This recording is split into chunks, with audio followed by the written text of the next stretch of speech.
श्री सीताराम। शिखावस्थी के चैनल में आप सभी का स्वागत है। मैं हूँ शिखावस्थी। पितृ विसर्जन अमावस्या के बाद अब शारदीय नवरात्र प्रारंभ होंगे। माता का आगमन हम सभी भक्तों के घरों में होगा, तो माता के स्वागत में बहुत सारी तैयारियां करनी होती हैं। बहुत वस्तुएं होती हैं जो घर लानी होती है, पूजन सामग्री सब एकत्रित करना होता है, देखना होता है कौन सा सामान हमारे पास है, कौन सा नहीं है। तो आज का वीडियो मेरा आप सभी के लिए बहुत ही ज़्यादा हेल्पफुल होगा, खासकर उन लोगों के लिए जो पहली बार माता की चौकी लगा रहे हैं या फिर माता की चौकी पूरे 9 दिनों तक लगाते हैं। आज इस वीडियो में हम नवरात्रि पूजन सामग्री आप सभी के साथ में शेयर करेंगे, जिसकी मैंने एक पूरी लिस्ट बनाई है और सभी चीज़ों को अलग अलग विभाजित किया है।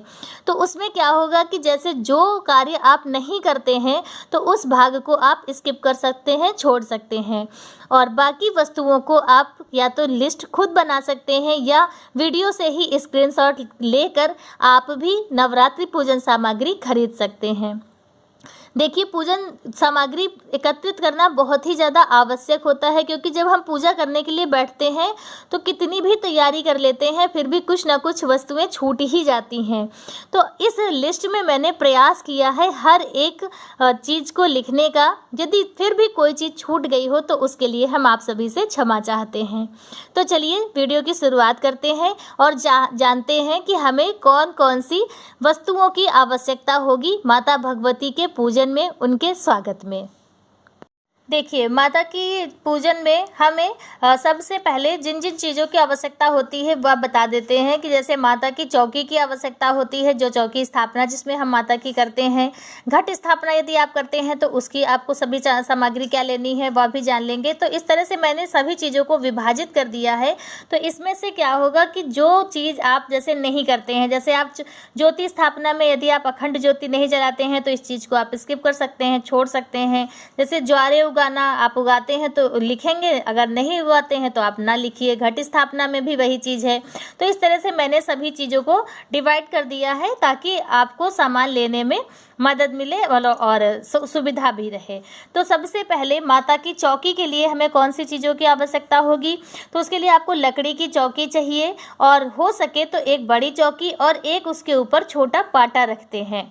और चौकी पे बिछाने के लिए लाल रंग का वस्त्र हो, ब्लाउज पीस हो, या जो तून का आता है कपड़ा वो आप ले सकते हैं, या फिर बने बनाए आसन भी आते हैं तो आप वह भी ले सकते हैं। माता की फ़ोटो होनी चाहिए और मूर्ति भी हो सकती है।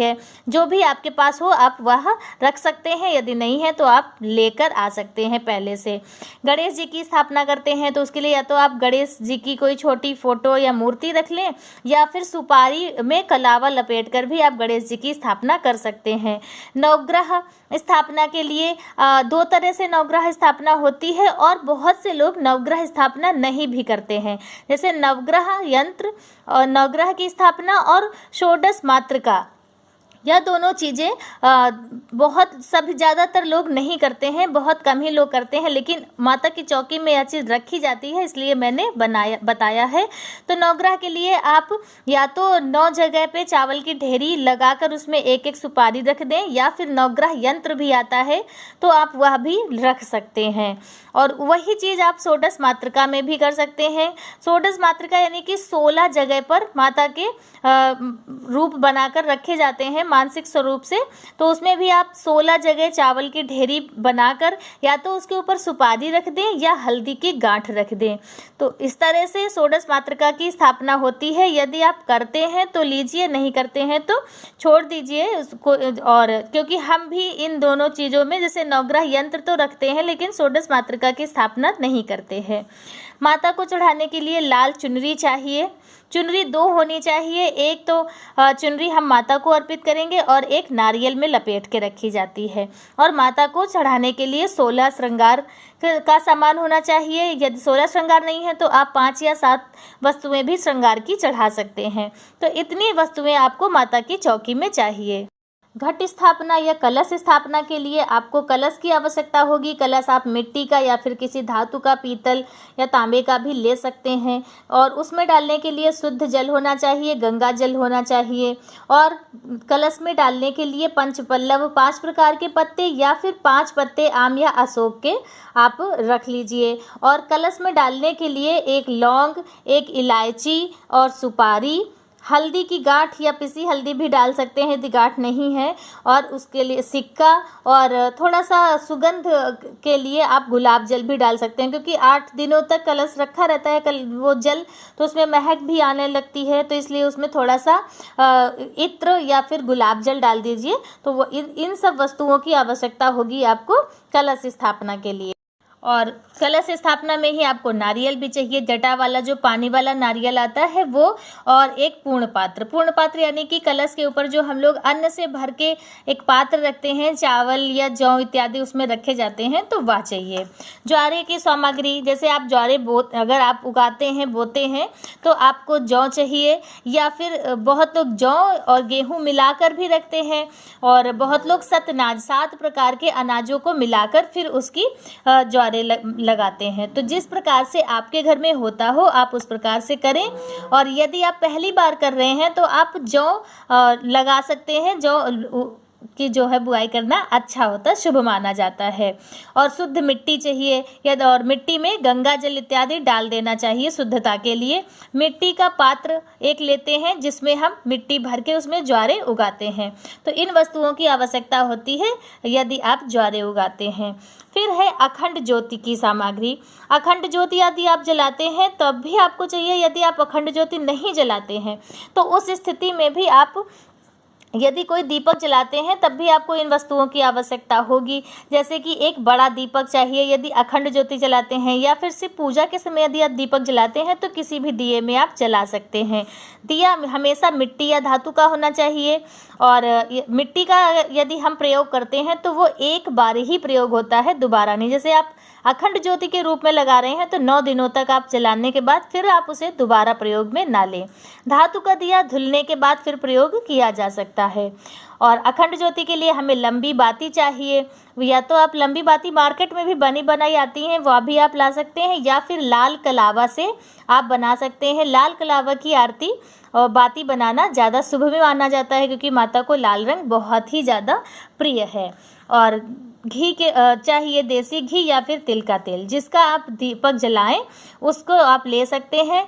1 या 1.5 लीटर के करीब लगता है, देसी घी हो या फिर तेल हो। और अष्टदल कमल बनाने के लिए चावल की आवश्यकता होगी। अष्टदल कमल बनाने के बाद ही उसके ऊपर हम कलश को रखते हैं। तो इन सब वस्तुओं की आवश्यकता होगी आपको अखंड ज्योति या ज्योति जलाने के लिए। पूजन सामग्री जान लेते हैं कि क्या क्या पूजन सामग्री की आवश्यकता होगी। तो आपको धूप बत्ती लेनी है, रुई की बत्तियां भी लेनी है जो बनी बनाई आती हैं, या फिर आप घर में पहले से बनाकर रख लें। अक्षत, रोली, चंदन, हल्दी, कुमकुम, माता को यह सारी वस्तुएं चंदन टीका इत्यादि करने के लिए। जनेऊ चाहिए, एक गणेश भगवान को पहनाएंगे, नवग्रह यदि हैं तो एक उन्हें पहनाया जाएगा, और या फिर आप कच्चा सूत भी चढ़ा सकते हैं जनेऊ की जगह पर। कलावा चाहिए, कलावा आप बाती के लिए भी आपको कलावा की आवश्यकता होगी, और वस्त्र के स्वरूप में भी आप कलावा चढ़ा सकते हैं। इसके साथ ही जैसे जो पात्र हैं, जैसे कलश है और चौकी है, तो उन सब में भी कलावा बांधा जाता है, तो इसलिए कलावा की आवश्यकता होगी। शहद और इत्र की आवश्यकता होगी, इत्र माता को लगाने के लिए चाहिए। और इसके साथ ही खड़ी हल्दी की गांठ, खड़ी हल्दी की गांठ की बहुत आवश्यकता होती है। एक तो आप कलश में डालेंगे, और दूसरा यदि आप षोडश मातृका की स्थापना करते हैं तो उसमें भी आपको खड़ी गांठ वाली जो हल्दी होती है उसकी आवश्यकता होती है। यदि आप नहीं करते हैं तो कोई बात नहीं, और भी बहुत से उपाय होते हैं खड़ी हल्दी की गांठ के, तो वह भी आप आगे चल के जानेंगे जब, तो इसलिए ज़रूर लाकर रख लीजिए। बहुत ही शुभ होता है खड़ी हल्दी घर में रखना। और उसके साथ ही लौंग, इलायची, कमलगट्टा और कपूर, यह भी आपको लेना होगा। और उसके बाद है कि आपको पान, सुपारी, पुष्प, दूर्वा, ये सारी चीज़ें तो आपको रोज़ लानी होगी, क्योंकि जैसे कि दूर्वा इत्यादि है, पुष्प हैं, तो रोज़ आपको नए नए चढ़ाने होंगे। बासी और जो है मुरझाए हुए पुष्प तो चढ़ाएंगे नहीं। और फिर माता की पूजा इत्यादि करने के बाद रोज़ अगियारी, छोटा सा हवन जरूर करना चाहिए।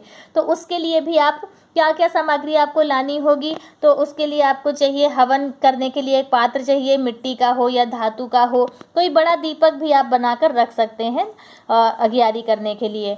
गाय के गोबर के उपले लेकर रख लीजिए, या सूखी आम की लकड़ियां भी आप रख सकते हैं। हवन सामग्री या तो आप घर में बनाकर तैयार कर लें, या फिर बनी बनाई मार्केट में आती है, वह भी आप रख सकते हैं। घी चाहिए हवन सामग्री में मिलाने के लिए। गूगल और लोबान की धुनी जरूर देनी चाहिए। इन 9 दिनों में बहुत ही शुभ होता है, बहुत ही ज़्यादा सकारात्मकता घर पर आती है। माता इससे बहुत ज़्यादा प्रसन्न होती हैं, लक्ष्मी माता की विशेष कृपा प्राप्त होती है। और उस हवन सामग्री में मिलाने के लिए जौ, तिल, चावल भी चाहिए, तो वह भी आप लाकर और धुल के मिलाकर रख लें। लौंग और बतासे की धुनी जरूर देनी चाहिए। जब भी आप अगियारी करें तो उसमें लौंग और बतासे जरूर डालें, इससे माता भगवती बहुत ही ज़्यादा प्रसन्न होती हैं। फिर आता है नंबर भोग प्रसाद का। माता को 9 दिनों के 9 अलग अलग भोग भी लगते हैं, जो हम आगे आपको वीडियो देंगे, उसमें आप देखिएगा। इसके अलावा माता को आप लौंग और बतासे जरूर माता को अर्पित करें। बतासे माता को बहुत ही ज़्यादा प्रिय हैं। पंचमेवा आप लेकर रख लें, व उसका भी आप भोग लगाएं। और मिश्री है, मौसमी फल हैं, और अनार विशेषकर आपको माता को अर्पित करना है। माता को बहुत ही ज़्यादा प्रिय होता है। ये वह वस्तुएं हैं जो आप यदि इन 9 दिनों में कोई जैसे दिन है आप नहीं माता का भोग प्रसाद बना पाए, तो यदि बतासे, पंचमेवा, मिश्री और फल इत्यादि का भी भोग आप लगा सकते हैं। तो इन वस्तुओं को घर पे रखना बहुत आवश्यक है। और इस प्रकार से माता को भोग प्रसाद के बाद फिर माता को पान, वीड़ा जरूर अर्पित करते हैं। पान का पत्ता हो, उसमें लौंग, इलायची और सुपारी रखकर मुख शुद्धि के लिए जिसे माता को अर्पित किया जाता है, तो वह करते हैं। और उसके बाद फिर जाप, मंत्र, चालीसा, जो कुछ भी आपको पढ़ना है उसकी पुस्तक आपके पास होनी चाहिए। जैसे दुर्गा सप्तशती का यदि आप पाठ करते हैं तो उसकी पुस्तक देख लीजिए आपके पास है, नहीं है, पुरानी है, नई है, कैसी है। और जैसे अंदर बहुत लोग रख देते हैं तो उसे भी आप रख लीजिए। नवरात्रि कथा पुस्तक भी आती है जिसमें माता के सभी स्वरूपों का वर्णन होता है, तो आप नवरात्रि कथा भी पढ़ सकते हैं। या कुछ भी नहीं तो आप कम से कम इन 9 दिनों में माता भगवती की दुर्गा चालीसा का पाठ जरूर करें। तो इस तरह से पाठ इत्यादि करें और फिर आरती करें। तो इस प्रकार से सारी वस्तुएं, सारी सामग्री मैंने लिखी है, जो आप लिखकर या स्क्रीनशॉट लेकर आप भी इस तरह से नवरात्रि पूजन सामग्री खरीद सकते हैं। तो आज का वीडियो मेरा बस इतना ही। और वीडियो मेरा आप सभी को कैसा लगा एक बार कमेंट करके ज़रूर बताइएगा। कौन सी ऐसी वस्तु है जो हम भूल गए हैं, नहीं लिख पाए हैं, तो वह भी आप बता सकते हैं।